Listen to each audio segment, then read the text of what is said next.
আসসালামু আলাইকুম। আমি ডক্টর রাকিব ভুঁইয়া। তো আজকে আমরা আলোচনা করব অ্যান্টি হাইপারটেনসিভ ড্রাগগুলো নিয়ে। ফার্মাকোলজিতে এই অ্যান্টি হাইপারটেনসিভ ড্রাগসগুলোর অনেক গুরুত্বপূর্ণ। ওকে, তো আসো চলো আলোচনা করা যাক। তাহলে অ্যান্টি হাইপারটেনসিভ বলতে আমরা কী বুঝি? যে সকল ড্রাগ হাইপারটেনশনের এগেনস্টে কাজ করে, মানে প্রেশার কমায়। হাইপারটেনশন মানে কি? প্রেশার বেড়ে যাওয়া। আর এই প্রেশারের হাই প্রেশারের এগেনস্টে কাজ করে যে ড্রাগগুলো, সেগুলো বলা হয় অ্যান্টি হাইপারটেনসিভ ড্রাগ। তাহলে অ্যান্টি হাইপারটেনসিভ ড্রাগগুলোকে আমরা মনে রাখতে পারি হচ্ছে ABCD দিয়ে। কী দিয়ে মনে রাখবো আমরা? ABCD। হ্যাঁ, সো এতে হচ্ছে ACE inhibitor, ARB blocker, alpha blocker. Then B দিয়ে আমরা মনে রাখবো হচ্ছে বিটা ব্লকার। সি দিয়ে মনে রাখবো হচ্ছে ক্যালসিয়াম চ্যানেল ব্লকার। আর ডি দিয়ে মনে রাখবো হচ্ছে ডায়োটিক্স। তাহলে এই ACE inhibitor, ARB blocker, alpha blocker, এগুলো হচ্ছে অ্যান্টি হাইপারটেনসিভ ড্রাগ। এখন এই ড্রাগগুলোর নাম সহজে মনে রাখবো কীভাবে, সেটা নিয়ে হচ্ছে আমরা আজকে কথা বলবো। দেখো, প্রথম আসি এসি ইনহিবিটর। তাহলে এসি ইনহিবিটর ড্রাগগুলো আমরা চিনব কীভাবে? দেখবো তাদের নামের পর শেষে কী থাকবে? তাদের নামের শেষে হচ্ছে থাকবে প্রিল। নামের শেষে কী থাকবে? প্রিল। তাহলে প্রিল দেখে আমরা কী চিনব? যে এরা হচ্ছে এসি ইনহিবিটর। যেমন কি দেখি? কেপটোপ্রিল, ইনালেপ্রিল, রেমিপ্রিল। তাহলে কেপটোপ্রিল, ইনালেপ্রিল, রেমিপ্রিল, নামের শেষে প্রিল থাকলে আমরা কী বুঝবো? সেটা হচ্ছে এসি ইনহিবিটর ড্রাগ।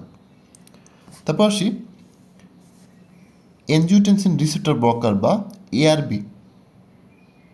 আমরা পড়ছিলাম না, এ দিয়ে হচ্ছে এসি ইনহিবিটর, ARB। তাহলে এই ARB ড্রাগগুলো আমরা কীভাবে চিনব? নামের শেষে কী থাকবে? সার্টান। নামের শেষে কী থাকবে? সার্টান থাকবে। তাহলে কী কী দেখো? লোসার্টান, বালসার্টান, অলমিসার্টান। তাহলে নামের শেষে সার্টান থেকে আমরা কি বুঝবো? এটা হচ্ছে এনজিওটেনসিন রিসেপ্টর ব্লকার বা ARB ড্রাগ। তারপর আসি আলফা ব্লকার। আমরা বলছিলাম এতে তিনটা কী ছিল? এসি ইনহিবিটর, ARB এবং আলফা ব্লকার। তাহলে এই আলফা ব্লকার ড্রাগগুলোর নামের শেষে কী থাকবে? সিন থাকবে। ওকে, যেমন প্রাজোসিন, টেরাজোসিন। তাহলে এই নামের শেষে সিন থাকলে এটা হচ্ছে আলফা ব্লকার। তারপর অবশ্য বিডি।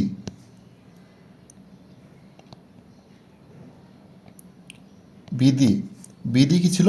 Beta blocker. তাহলে বিটা ব্লকার কি? হচ্ছে anti hypertensive drug.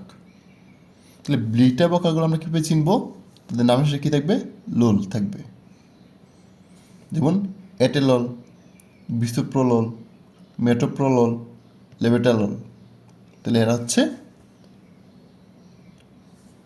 Beta blocker যারা অ্যান্টি হাইপারটেনসিভ কাজ করে এবং নামের সাথে কী থাকবে? লল থাকবে। এর মধ্যে আমরা বা এই লেবেটাললটা হচ্ছে আমরা প্রেগনেন্সিতে ইউজ করি। এটা হচ্ছে প্রেগনেন্সি সেফ।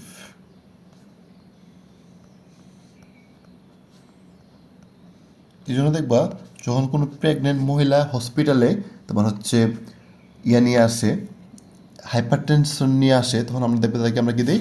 লেবেটা ট্যাবলেট, লেবেটা আমরা দিয়ে থাকি, অর্থাৎ লেবেটাল। এটা হচ্ছে প্রেগনেন্সি সেফ। ওকে, তারপর 3 নম্বর হচ্ছে calcium channel blocker. Calcium channel ব্লকারে কি? তারা হচ্ছে এক প্রকার অ্যান্টিবায়োটিক ড্রাগ। তাহলে এদেরকে আমরা কীভাবে চিনবো? এদের নামের সাথে কী থাকবে? এদের নামের সাথে হচ্ছে ইন থাকবে। যেমন নিফেডিপিন, এমলোডিপিন, আর হচ্ছে একটা মনে রাখবা ডিলটিয়াজেম। এটা একটু ডিফারেন্ট, বাট এটা মনে রাখবা ডিলটিয়াজেম। ওকে, তারপর হচ্ছে ডায়োটিক্স। ডিতে হচ্ছে ডায়োটিক্স। এই ডায়োটিক্সগুলো আমরা অনেক ভালোভাবে পড়ে আসছি এবং এগুলো পড়তে হবে। যেমন থায়াজাইড ডায়োটিক্স, ফ্রুসেমাইড ডায়োটিক্স। এর মধ্যে ফ্রুসেমাইডতে আমরা জানি যে ফুসেমাইড এবং ডায়োটিক্স ড্রাগ, এগুলো আমরা খুব কমনলি ইউজ করে থাকি। এই ড্রাগগুলো হচ্ছে আমাদের খুব ভালোভাবে জানতে হবে। ঠিক আছে, তাহলে এই ছিল আমাদের অ্যান্টিহাইপারটেনসিভ ড্রাগগুলো ইজিলি মনে রাখার নিয়ম। এখন আমরা তো ড্রাগের নাম জানলাম, বাট আমরা পেশেন্টকে কীভাবে ম্যানেজমেন্ট করব, এটা হচ্ছে আমরা মেডিসিনে যখন যাব তখন শিখব যে যদি পেশেন্টের এজ হচ্ছে 60 ইয়ার্সের নিচে হয় তখন আমরা হচ্ছে শুরু করব হচ্ছে এসি বা এআরবি দিয়ে, এসি বা এআরবি দিয়ে। আর যদি পেশেন্টের এজ 60 ইয়ার্সের বেশি হয় তখন আমরা শুরু করবো তাকে ক্যালসিয়াম চ্যানেল ব্লকার দিয়ে।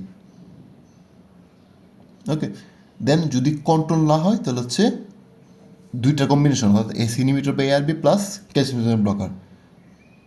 এতে যদি কাজ না হয় তাকে আমরা কী করবো, তাকে হচ্ছে আমরা তার সাথে আমরা অ্যাড করবো হচ্ছে ডায়োটিক্স। এত যদি কাজ না হয় তখন হচ্ছে বিটা ব্লকার, আলফা ব্লকার, এগুলো আমরা হচ্ছে কমনে আমরা অ্যাড করতে থাকি পেশেন্টকে। তাহলে এই ছিল আমার অ্যান্টি হাইপারটেনসিভ ড্রাগগুলি নিয়ে আলোচনা। সবাইকে অনেক ধন্যবাদ। আসসালামু আলাইকুম।